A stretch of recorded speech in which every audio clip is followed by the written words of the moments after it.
تاني خطوه من خطوات تطوير الاوبريشن جوه شركتك هي مرحله التوثيق.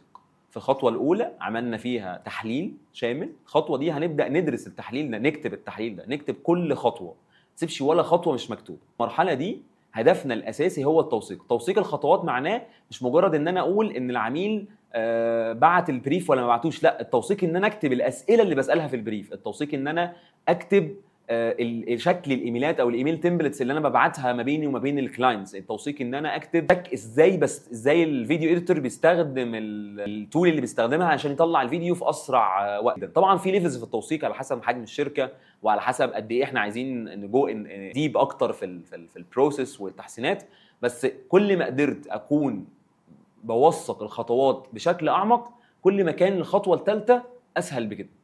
ثالث خطوه علشان تحسن الاوبريشن جوه شركتك هي عمليه اعاده التحليل.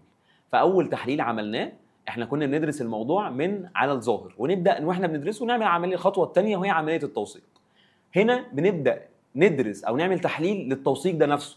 هل بقى المشاكل اللي كانت ظاهره قدامنا في المرحله التحليل الاولانيه هي نفس المشاكل، ولا لما انا كتبت الخطوات اكتشفت ان المشاكل دي ليها اصول مختلفه؟ يعني المشاكل دي سببها ان البريف ما كانش واضح، المشاكل دي سببها ان الايميلات ما كانتش بتتبعت للعميل اللي كنا بنبعت له فويس نوتس على واتساب.